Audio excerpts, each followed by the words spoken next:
Well, thank you so much for the introduction. And I want to particularly thank Urška Jurman for putting together not only the conference, but also workshops before the conference that were titled Ecologies of Curating, which are actually my subject today. And I will report from these two workshops that were attended and became very lively think shops rather than workshops.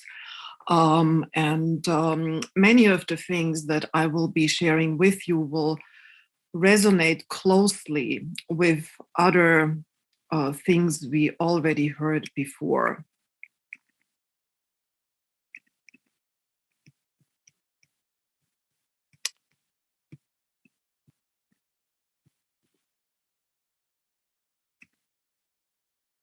So ecologies of curating for these two workshops were understood both as a mode of inquiry, a way of asking, but also as a way of thinking and maybe dreaming and speculating about different forms of practice.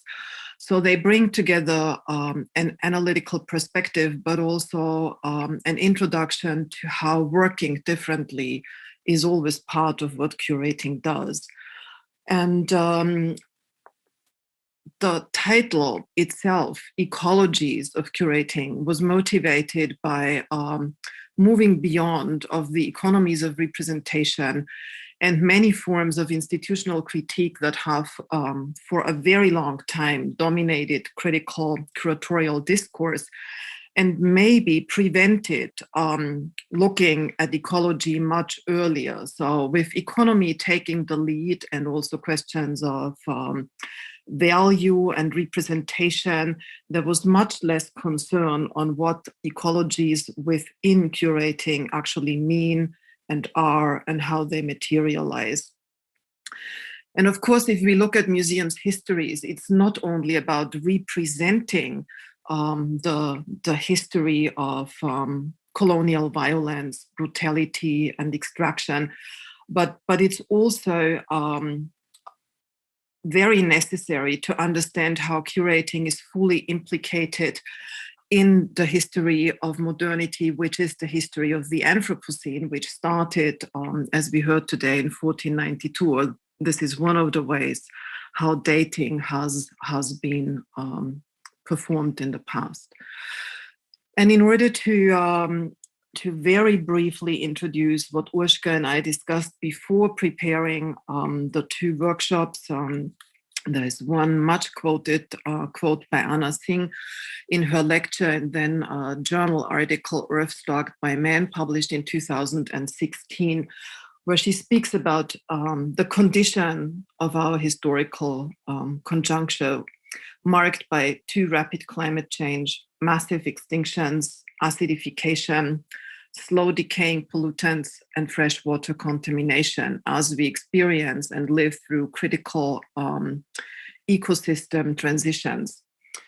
Industrialization, Singh writes, has proved far more deadly to life on Earth than its designers might ever have dreamed. And one of the images that helps to think about the condition we find ourselves in at the crossing of multiple crises that lead to lasting catastrophe is this image taken in 2015 during the UN Climate Summit, where because of the terror attacks, demonstrations were forbidden. And what I like about the image is that even though bodies couldn't come together in public space in order to demonstrate and manifest for their cause, there was nonetheless a form of political and civic agency that resulted in an image for this agency. And so cutting through the impossibility is one thing that one might take away from such an image in order to move toward ecologies of curating in a different way. In preparing for the symposium and instigating a longer conversation on the entanglements, complexities, and responsibilities around ecologies of curating, my dear friend Urška Juhrmann brought together a group of thinker practitioners who work within the challenges of curating differently in a world where there are no natural disasters, but where all disasters, crises, and catastrophes are man-made. Amidst the anthropogenic ruination, there is among the people that Urška brought together insistence on working for flourishing and repair for healing human and more than human relations. And here you can see the names of the 12 thinker practitioners who came together for a period of 2 times 2 hours on the technological video conferencing we are also using today on Zoom. Together with Rosario Talevi, Nicola Fax, Esther Erdősi, Gabi Scardi, Ines Moreira, Inga Lasse, Julia Strauss, Jasmin Vodopivec, Daria Bocharnikova, Raluca Voinea, and Breda Kolas-Luga, we had 2 think shops to move the field of curating within the complexities of an environmental catastrophe and compulsory neoliberalism toward more caring practices. So we started the first workshop with a very broad question that was given to each one of the participants. How do you define ecologies of curating? And how do you think, feel, work within ecologies of curating? Ecologies, as we all know, are systems of relationships, and they are understood here as relationships between living and non-living entities. But ecologies are also the study of said relationships. So bringing ecologies as a study to curating is a way of understanding differently what the constellations that curators create or bring together could be when understood as ecologically working, active, performative. What forms part of such ecologies of curating was a question we addressed in the first workshop. Infrastructures, resources, institutions, living and non-living beings, artworks, urban environments, post-industrial ruins, plants, animals, thoughts, feelings, speculations, fabulations, fictions, dreams, and so forth, and so on and so forth. We might want to say that what the list here indicates is maybe a form of environmental materialism. So moving historical Marxian, Marxist materialism towards thinking ecologies of curating through a lens of environmental materialism and beyond. And what are artistic practices and curatorial approaches? You know, that was one of the questions we asked of the participants, that go beyond the representational gestures of showing fragile, endangered, ruined ecologies, that move actually beyond representing and instigate doing, work with doings.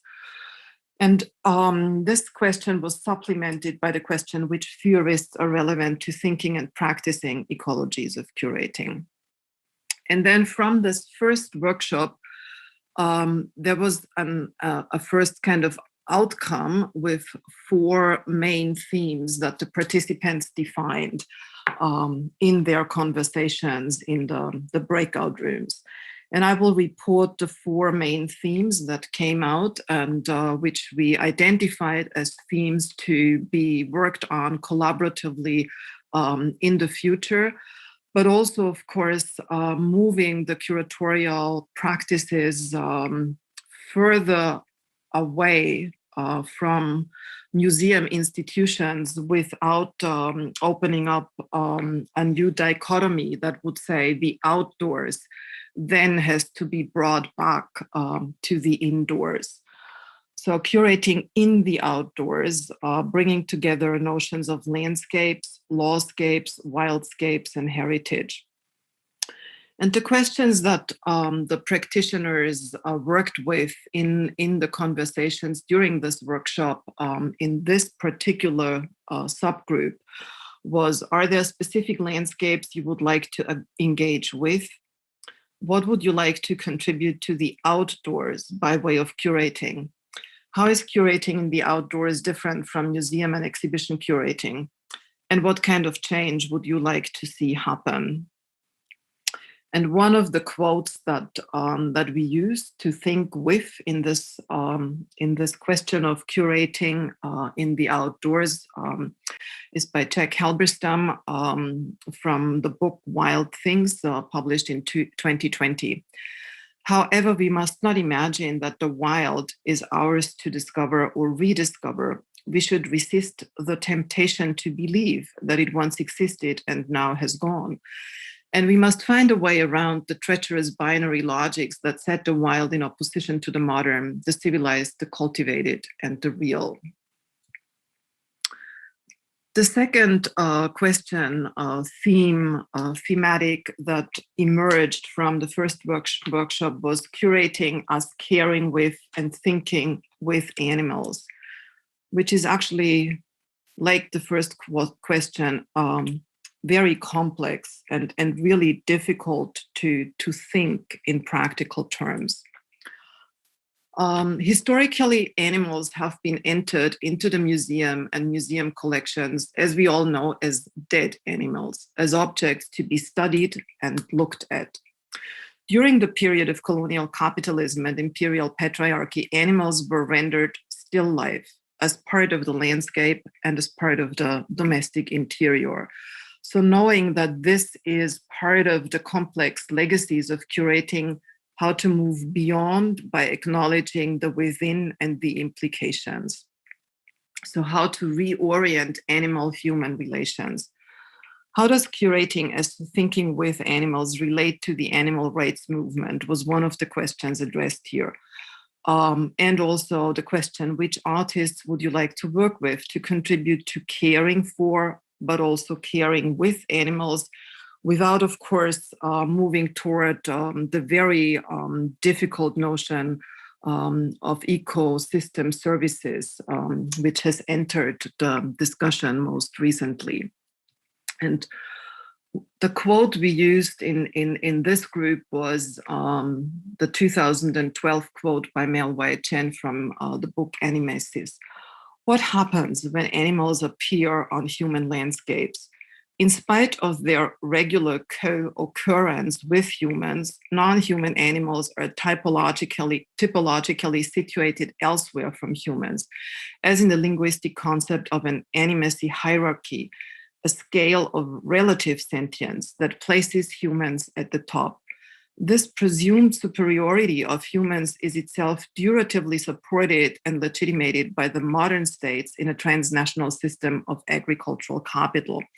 And what we may want to think of here when we look at the definition of curating in etymological and historical terms is that the person who was in charge of a zoo was historically also referred to as a curator, which gives much food for thought and future practice.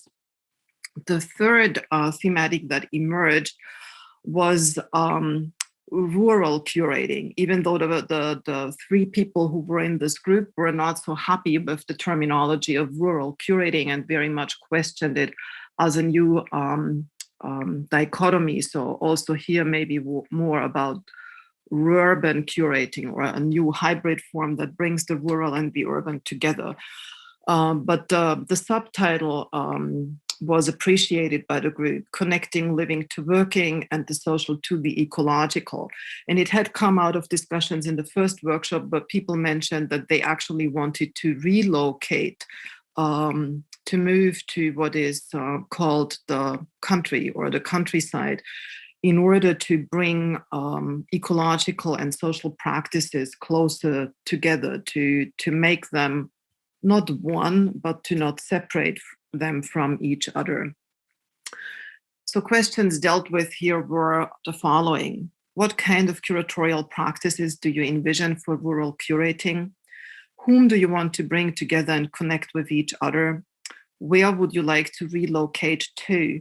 And which inspiring examples to learn from can you think of? So the rural wasn't thought of here as a site of retreat, or a site of getting away from something, but as a site to get into something. And the example that was given here was a practice by My Villages, founded by three artists, Katrin Böhm, Wabke Feenstra, and Antje Schiffers in 2003. And this group of artists advocates for a new understanding of the rural as a place of and for cultural production. My Village's work addresses the relationship between the rural and the urban, looking at different forms of production, preconceptions, and power relationships, whilst passionately questioning the cultural hegemony of the urban. The collective is involved in cooperative projects in various villages and landscapes around the world with the aim to bring a new dynamism to solidified notions of local resources and production, agriculture and culture, internal and external perception, which is a quote lifted from their website. And the fourth and last group brought to the second workshop the thematic of what would an eco-charter or an eco-declaration for museum and curatorial practice look like.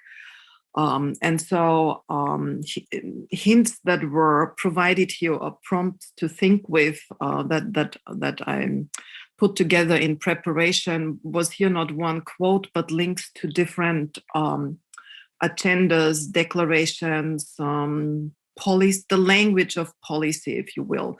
The UN Sustainable Development Goals, the Earth Charter, Green Museums Accord, the Green Office Movement, which is part of the Sustainable University movement, and also the Sustainable Museums Net, to name just a few. And so this subgroup worked on the language of a declaration or a charter, and how does the charter connect practice-based curatorial knowledge and the thought and language of policy was the question given here.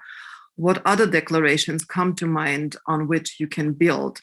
And how are you going to organize, strategize, and mobilize around such an eco-charter for museums and curating?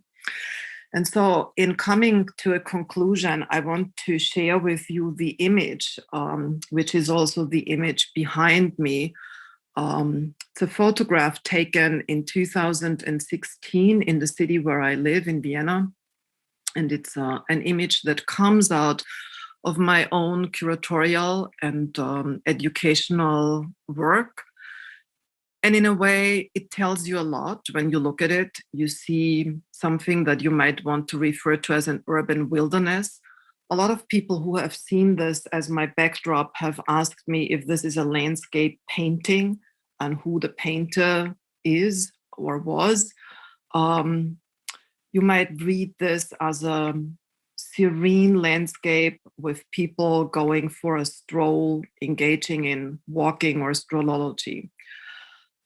And what I want to get at is, in order to understand the ecologies and histories and material complexities and the urban violence of this site, you have to dig both deep and low. And in order to work curatorially with ecologies, there is a lot of research necessary.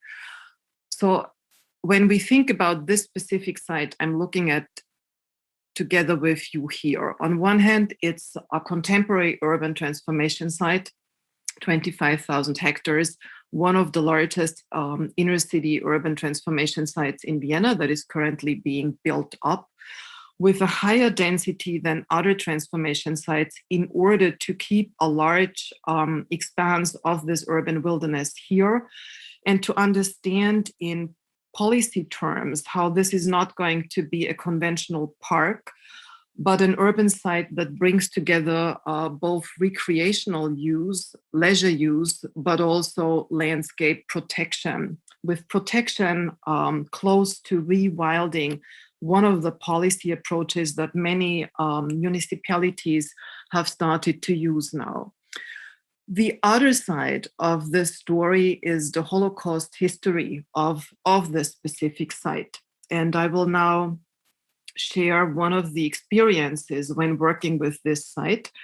The two architects who did the master plan Strelwitz and Fly, they hosted participatory workshops. And in one of the workshops, an older participant, an older female participant, said she had two concerns and two wishes. The first wish was that she wanted as much of this urban wilderness to remain here in the future because she liked to walk her dog here and she was happy that her dog could be off the leash. The second concern and wish was that she wanted her ancestors who had been deported here to Auschwitz from this, because this is a former train station, she wanted them honored in a dignified way, and she wanted them honored, period, because at the moment there is no memory that this is actually a site that was the site of using the train infrastructure by the Nazi regime as a deportation infrastructure. And so I'm bringing this together here in order to come back to the jointness of historical and environmental materialism in understanding that the traumatic histories and the toxicity is both in the ground here, but also in the histories of ideologies around. And my last slide actually emphasizes what care theory emphasizes, to start with the given.